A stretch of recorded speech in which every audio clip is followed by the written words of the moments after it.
Hello and welcome to the Fomoria overview. So, as you can see here, Fomoria is pretty chat. This is the lore of Fomoria. This is kind of what was going on. Basically, huge giants uh, conquered the waves, and then the gods decided to intervene and stop them from doing that. So the gods demoted them from gigachads into goatmen. So that's kind of what's going on. So this is Fomoria now. So why do I like Fomoria? Elves, giants, in one nation? I mean, come on. So let's get down to the units. So, purple troops. Don't recruit militia. The warriors are kind of all right. Purple commanders. You have your scouts. They do scout things. Go figure. You have your champion who can lead troops. That's his thing. And he's cheap, so there's that. And then you have your Fomorian druids. These are the basic research mages. They do all sorts of nice stuff. They buff, all right. They make good items though. Also note with the purple druid, this is your only earth access, so keep that in mind. Some units. You got your militia. For lots of siege chaff, you got your javelins who are like that, but they get a javelin, so that's neat. You get your spearman, who's all right. The vast majority of your army is probably going to be the warrior. Those guys are just, they don't tend to have a lot of afflictions. They tend to do pretty good and overall hold themselves well. And then you have your Elmarked, who is very good because he's sacred and gets to use all sorts of wonderful things. A bless in particular. All right, so Fomorian commanders, you got your scout. He's a scout. I don't know what you're expecting. He has more HP, so I guess there's that. You got your champion, who can also lead stuff around. He's like the verbal champion. He's not very special beyond being bigger. And then you have your unmarked champion. This is your basic troop commander. This is the guy that will go out and get things done with your armies. He also happens to be a priest, so he'll lead your sacreds around as well. Also, the Fomorian druid. What a Giga Chad mage this is. He gets Mistform. He can do Quicken Self. He can cast Personal Regen with Jim. He's a great thug. He researches good, and because he's always going to be Heir 2, he will always be able to Magic Phase onto your enemies. So that is very, very good and very, very chill. Next, you got your Nemedians. They are your elves of the nation. You can only find them in the capital of Fomoria, but they do quite a lot.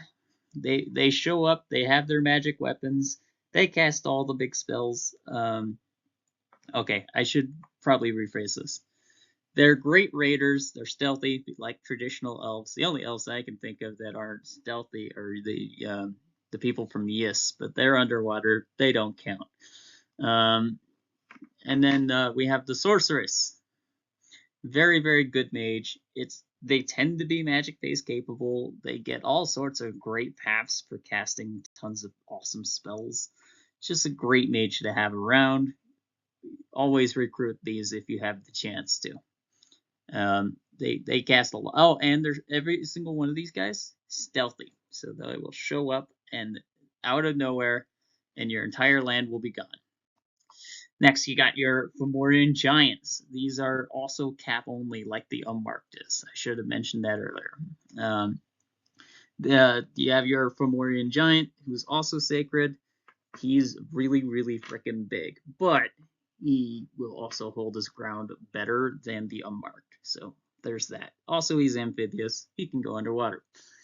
You also got your kings. So these are the like Giga Chads of Fomoria. They are your huge sacreds. They cast all the big spells, and they are super combatants. So like you send them in like en masse to a place, and everything will get wiped out by these guys if you gear them properly.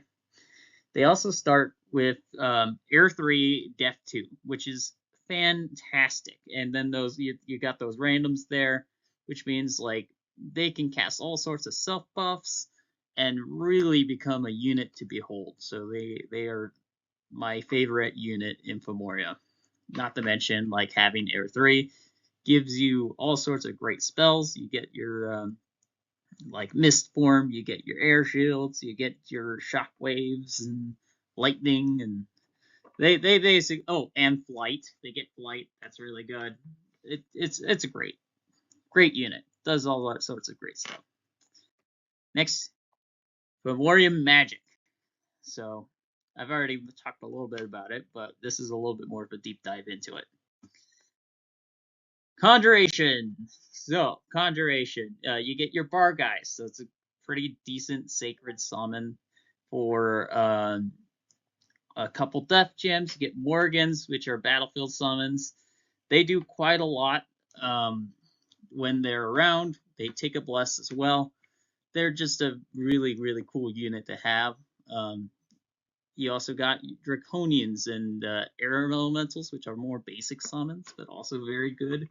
Excellent raiders, and the Draconians are excellent raiders. The Air Elementals help you clear out enemy armies. And also, potentially, you can summon Fey soldiers. So you get your Unseelie, regular Seelie, depends on what scales you took. Heat or cold.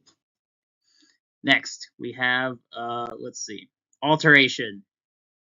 So you get Mistform, Air Shield. Later on, you can get Soul Vortex, which is a spell that really is just fantastic. I don't know why anyone would not want to have it. It's literally one of my favorite spells. It reduces your fatigue when you're near people, and when you like life drain people like while you're next to them. It is a great spell, and your Fomorian Kings can almost always cast it. You also got Invulnerability, which gives you Invulnerability 25, by the way, which is imagine if you have an armor class of 25 and like how hard that is to hit by most things. It's pretty good, actually. And also Storm, which is really good for helping you cast your air evocations like you want to. Next, we got Lightning Magic. So some of Fomoria's magic, you got Evocation, you got Shockwave, which lets you do a ton of lightning, like in melee. Great spell. You got Lightning Strike, which is pretty good. It helps you blast people from afar, stuns them like Shockwave does. Actually, that's pretty awesome, by the way. You got Cloud of Dreamless Slumber. This is the hidden MVP of Fomoria. Like, if you're not using this spell, you should be. It is amazing. Got Illusionary Army. Illusionary Army, which is great spell that your Nemedian sources can cast a lot of the time, and suddenly there's a large wall of glamour illusions that your enemies have to chop through or evocation to death, and so that's really good for also dealing loss damage to enemy super combatants, and just overall great spell.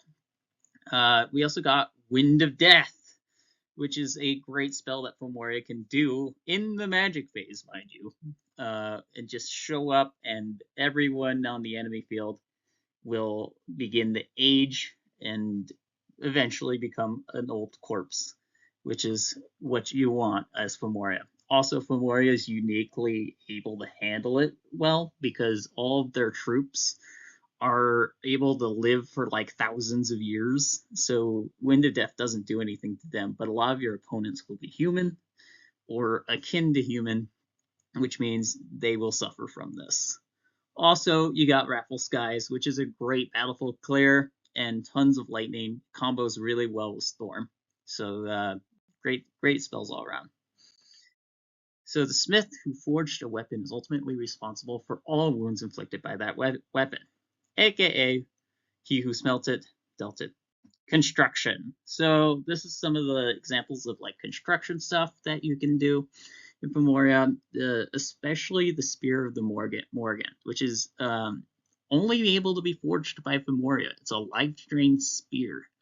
So if you're doing like any repel stuff, this is the way to be. You got Dreamstones, Skull Mentors. Those are awesome research items and really boost your research to compete with other nations in the game.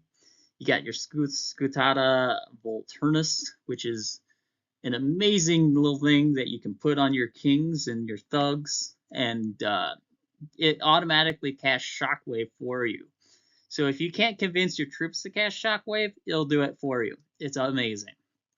You also got Dream Spool, which gives like automatic glamour gems for your mages so that they don't run out of gems. Allows you to cast Illusionary Army much better. And then normally you'll be able to craft a Ring of Regen using somebody you have around that gets Nature 2, which you normally will have eventually. And regeneration helps your dudes survive. It's awesome on giants because the higher HP you have, the better regeneration gets. So always worth having. Flying cats. You can run, but you can't hide. Welcome to enchantment. So in enchantment, you get personal regen. I've already mentioned how amazing it is for giants. I probably should have put a nature icon in here, but it's fine. You also got Seeking Arrow. So this is a great spell that allows you to like snipe your opponent's elves, or even just like human raiders. If your opponents are trying to like get at you with like massive amounts of like raiders and commanders all over the place, you can stop them by hitting them with a Seeking Arrow. It'll deal with them.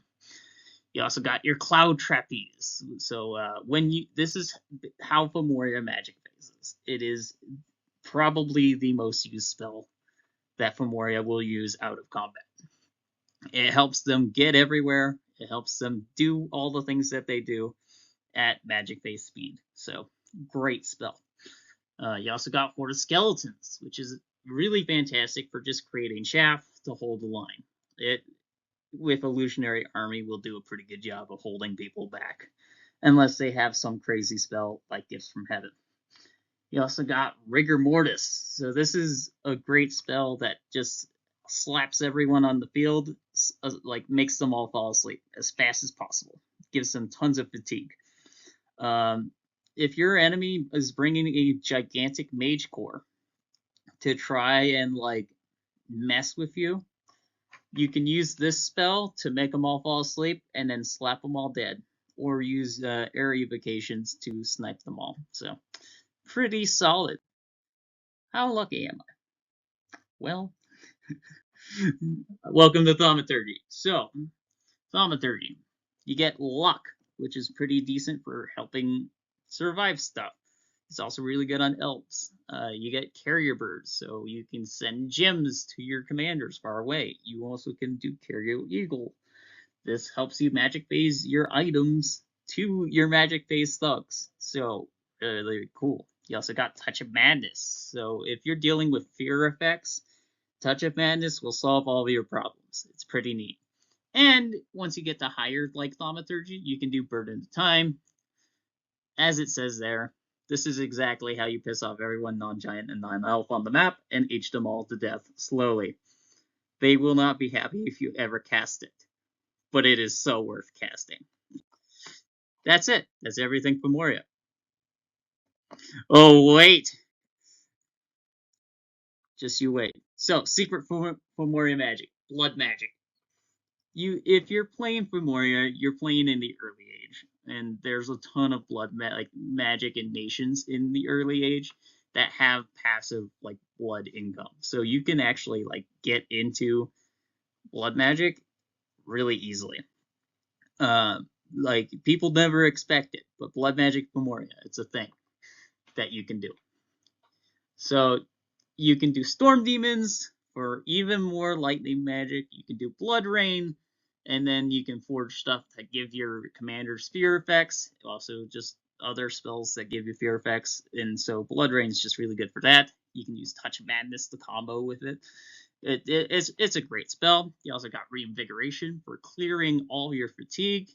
fantastic spell. And lastly, we got Wrath of Pazazu for just unresting your opponents to basically never be able to recruit anything ever again unless they patrol with their entire army instead of stopping you. So that's Fomoria. I don't have anything else to say. This is the Fomoria overview. Like, Fomoria is my favorite nation in the game. I spent all day making this. You're welcome.